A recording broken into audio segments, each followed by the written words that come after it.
Welcome to Media. With 10 to 15% of infertility patients seen around in India, India is seen as an increasing center for infertility. Is there any awareness being undertaken by government, or are people aware about infertility? In fact, infertility in India and globally is on the rise. Presently, I would say around 15 to 18% of the population needs infertility help at some point. There are various reasons for this. I think India as a developing country, there is increasing women force. Women are getting educated, are having career goals and aspirations, and hence the age of marriage has gone up in India over the last decade. Couples also want to plan their family because of social reasons and also career goals.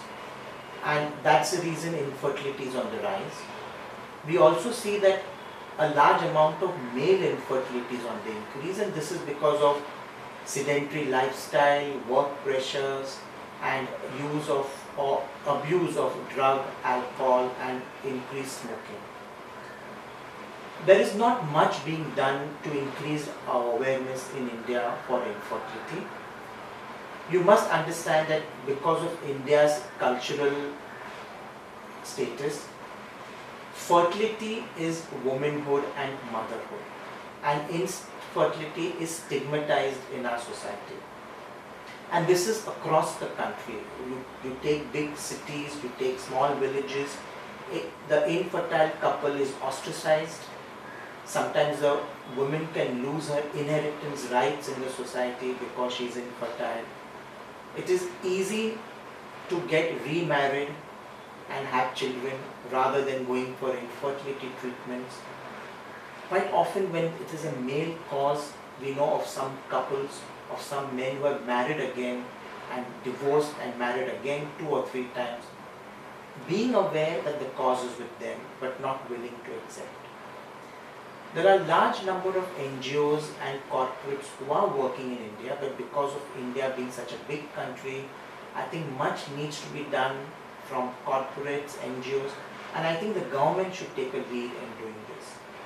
An easier way would be to put infertility on medical insurance, which is not today, and infertility centers and people who are associated with infertility work in India are strongly, actively propagating for the same. What are the factors responsible for fertility impairment amongst Indian patients? In India, the age of marriage has increased in the last decade, and we now see couples getting married at the age of 25 to 28. We know women want to be educated and have got career and job aspirations, and hence would not even plan for a family for the first few years. I think a couple looks for economic independence before they want to be parents. In addition, there is large amount of, can I take this again? Sure. In addition to these social causes, there are medical reasons, and we know that male infertility is on the rise, and there are various reasons for this. And in the women, polycystic ovaries or anovulation is one of the most leading causes, in addition to genital infections like tuberculosis in our country. How can a couple increase their chances of conceiving naturally?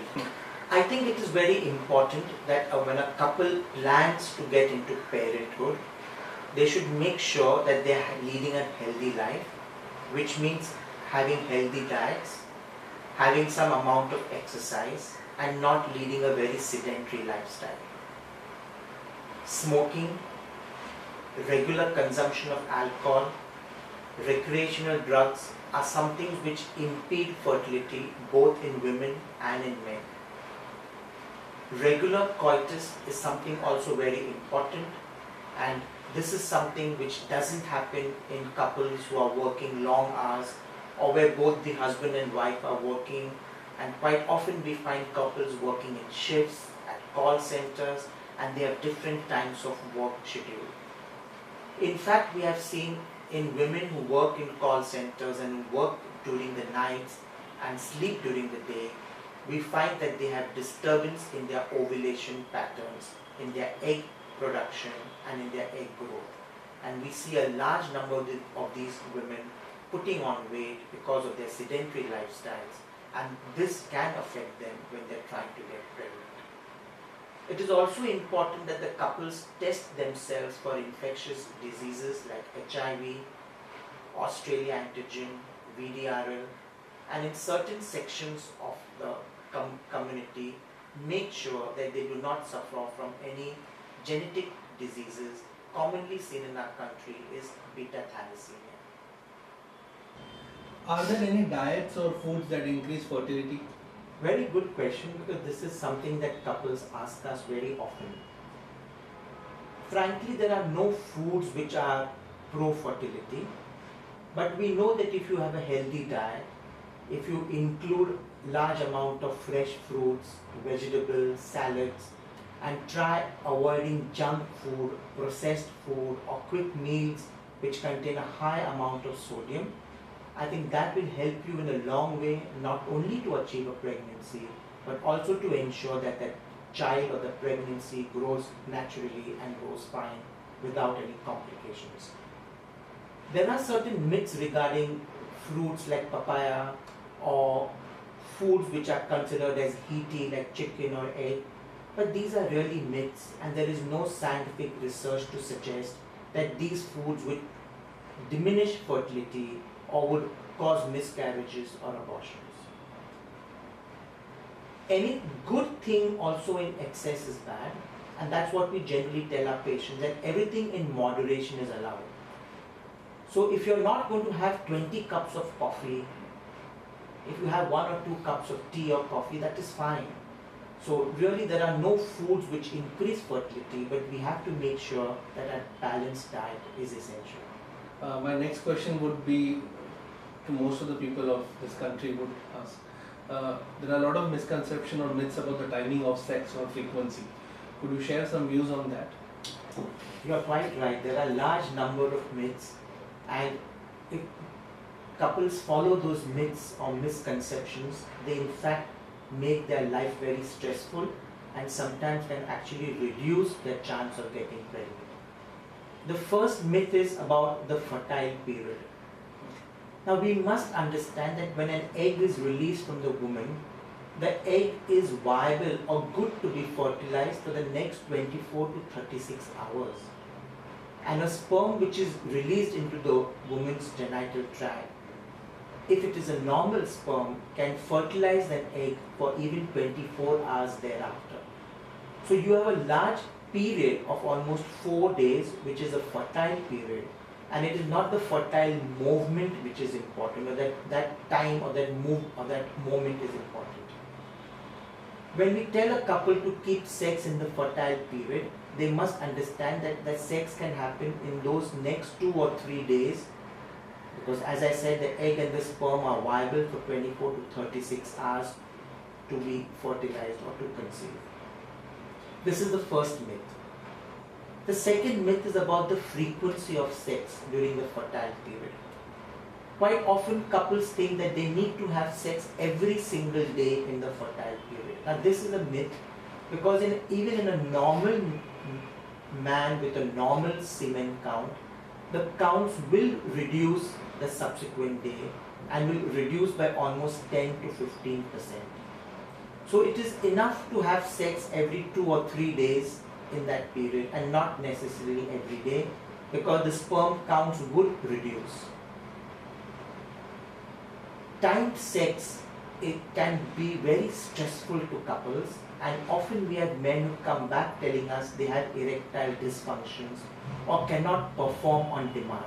Now this is very common, and that is something the couple should understand, that it is no point trying to stress the person to have sex at the drop of the hat or at that moment. It is sex over those next 2 or 3 days which is important. Compared to females, are males less fertile in India?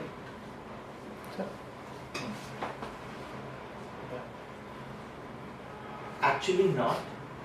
The fertility in both males and females is on the decline. the awareness that there can be something like a male factor to infertility is something which has happened over the last 25 to 30 years. Previously, infertility was synonymous with only women's factors or women's problems. And now we know that an equal amount of couples have male factor infertility. So that's why it could be presumed that male fertility is on the rise.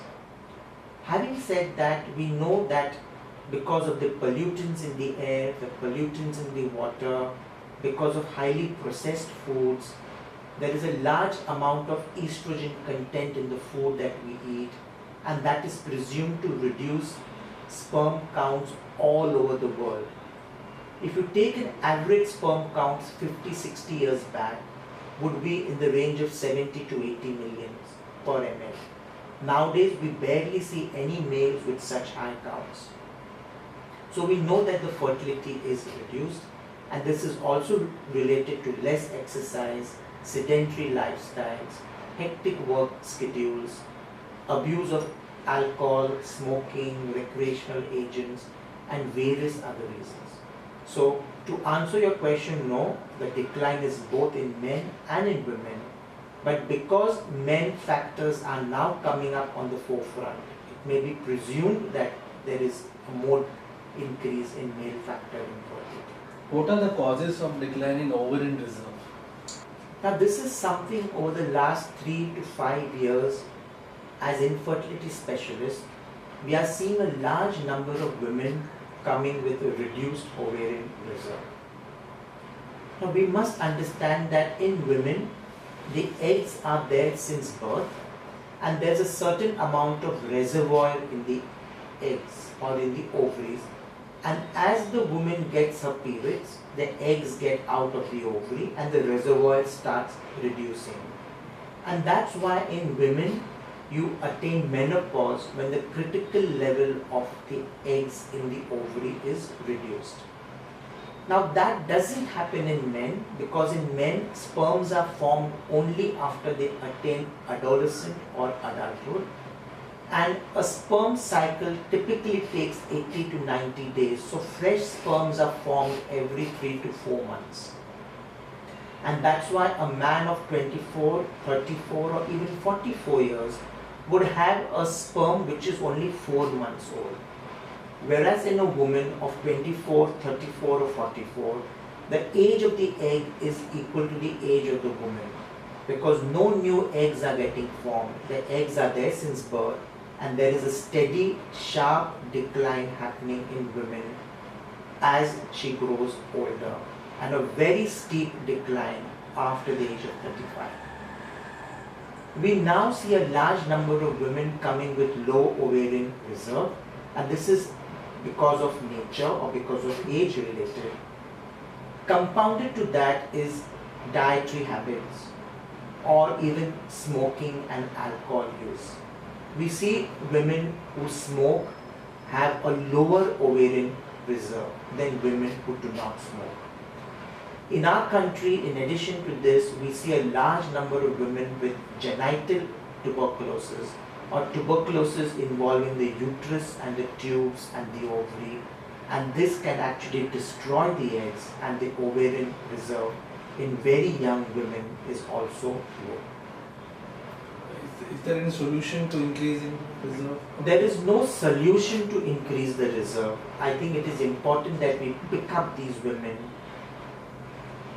counsel them that they have to stop smoking or treat them for their infections, and quickly finish their treatments for infertility or to attain pregnancy. Is it true that in an age when a woman enters 37, there is a sharp decline in the number of eggs and the chances of pregnancy declines drastically? You're absolutely true. There is a steady decline through the ages, but a very sharp decline after the age of 37 and definitely after the age of 40, because the ovarian reserve dramatically reduces, and natural pregnancies or even treated cycles, the success rate is low. Generally after the age of 42, the egg quality is not very good. There could be a large incidence of miscarriages or congenital abnormalities born in the baby in women over the age of 42. And hence in such women, we counsel them for the use of donor eggs or donor gametes to get pregnant. We see a large number of women who now want to conceive after the age of 40, who want to prolong their fertility, and in such women it is very important that we advise them that after the age of 40 it would not be possible to use their eggs and they would have to restore to other means. There is a lot of coverage on surrogate pregnancies. The surrogacy word is everywhere. Are they any different from the normal pregnancy? And what is the third party gamete thing about? Yeah, you're quite true. Now, infertility has got synonymous with surrogacy. And it's quite a shame that surrogacy on its own is a good concept and it is very useful to women who have got repeated miscarriages because of some abnormalities in the uterus, or women who have some medical disorders or illness which would make pregnancy a life-threatening situation. Besides medical reasons, there are various women who opt for surrogacy for social reasons. And I think that brings a bit of a controversy or ethical issues in surrogate pregnancies. Quite often, women mistake donor gametes for surrogate pregnancies. We know a large number of women opt for donor egg treatment when they try for pregnancy after the age of 40, and it is not synonymous with surrogacy. Surrogacy is where the egg of the woman and the sperms of the man are fertilized in the lab, the embryo is created, and this embryo is transplanted or transferred into another woman which bears the pregnancy and acts as an incubator to grow the child. In donor gametes, the woman's uterus is good, but the ovaries for some reason are not very good, and hence you would want to take eggs from some other lady, fertilize them with the husband's sperm, create the embryo and transfer the embryo back into the wife. This way the woman is pregnant herself, so confidentiality of the treatment can be maintained, which doesn't happen in surrogate pregnancies. Lots of men and women now restore to donor gametes because we also know men can have semen samples with no sperms or absent sperms, and quite often medically it is not possible to treat such men and get the sperm counts back to normal. So a large number of couples, if they are counseled well, can avail of this donor gamete treatment. As far as third party reproduction is concerned, the large portion is surrogacy and also donor gametes, like donor eggs and donor sperm, is also third party reproduction. But unfortunately, media coverage and social coverage is on the surrogate pregnancy, and because some centers use it for social indications, it gets a disrepute. But prima facie, the treatment is good, and it is a blessing to some couples who can achieve parenthood by this method. A lot of people are keen to store their eggs and sperms. What is this technique all about? What is the science behind it and how it is applicable? The science is called as cryopreservation of gametes, and this is actually used in medical indications. Now you have a large number of young men who are diagnosed with some blood cancers or cancers of the testes or some other organs, which would necessitate them to have chemo or radiotherapy. Now the treatment for these cancers can render these men sterile, infertile, and hence it is advisable to store the semen before they undergo this chemo or radiotherapy. Technically, it is very easy to store sperms, and quite often we store 4-5 samples, and theoretically it can be stored forever if they are stored properly in proper canisters and labeled properly, and these men can come back to use these sperms once they have finished their therapy and after a period of 5 years when they have been declared cancer free and are quite fit and healthy to marry and have children. The social reason for freezing in men is quite often we have men who travel for work, who are very busy schedules and cannot adjust it to the fertile period of their wife. And hence we can store the sperms and use it in their absence. We have men who are away from home for maybe a period of 1 or 2 years, and during that time we can use these stored sperms and try and achieve a pregnancy in these women. In women also who undergo what detected to have maybe like breast cancer or some leukemias or lymphomas at a very young age, can freeze their ovaries, can store their ovaries and use these eggs later on to have a family. The social reason is women who do not want to get married or do not want to have children in their 30s and would rather wait for their 40s for career goals or for career aspirations, would like to use their young eggs when they are in their 40s. So if these women actually undergo these procedures of cryopreservation in their 30s, the egg quality is good, and if they want to come back maybe 10 or 15 years later in their 40s, they could use their eggs, which are young eggs, and these young eggs would give them a better chance of success to have pregnancies, a lower rate of miscarriage when they want to have the children. So this procedure, although invented for medical reasons, is now increasingly used for social reasons. And this is something that couples are getting aware that they can store their fertility for future or preserve their fertility for future and use their young eggs or their sperms when they want to try maybe in their 40s or in some men even in their 50s. What is the success rate of IVF, and is it easily accessible to the masses of the country? Before we talk of success in IVF, we must understand that there are other procedures which are less invasive or less expensive than IVF and which would help almost 60 to 70% of infertile couples to achieve a pregnancy. One of them being ovulation induction and the use of IUI, intrauterine insemination, which would not cost the couple a large amount of money, and the success range varies between 20 to 25%. But to answer your question, what is the success in IVF? Presently in young couples who are less than 35 or 37 years of age, especially the woman's age is important, we would give them a success of almost 60 to 65% per cycle. But in the elderly women over the age of 37 and up to 40 years, the success would dramatically drop down to even 15 to 20%.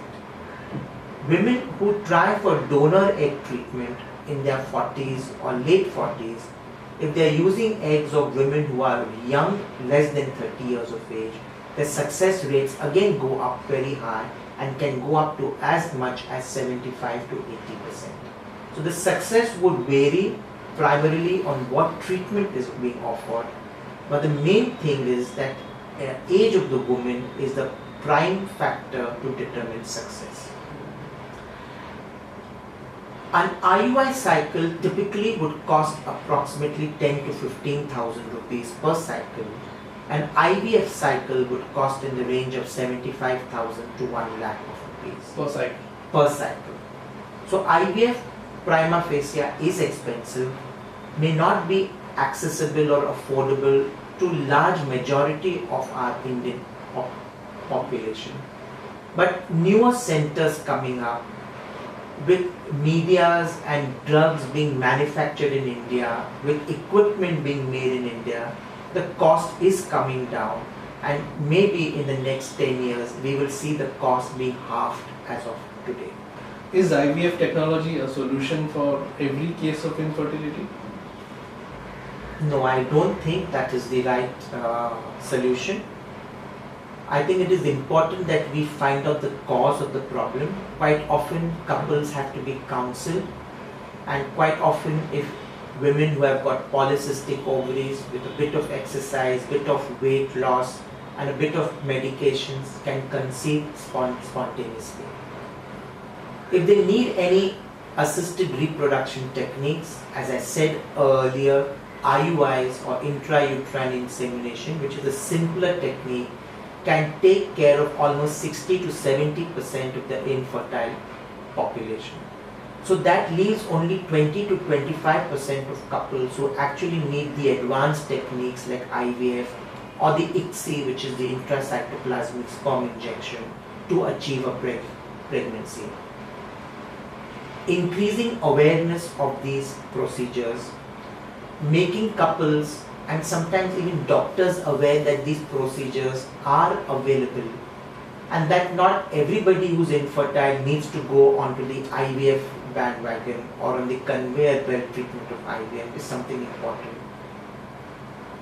And simple techniques, simple procedures do help couples and will help them to achieve a spontaneous pregnancy. That was Dr. Amit Patki giving us an insight, in-depth, real-time report about fertility, infertility and pregnancy. This is Apurva Bhatt, Media in Mumbai. We are interviewing Dr. Amit Patki, infertility consultant and president of the Mumbai Obstetric and Gynecological Society.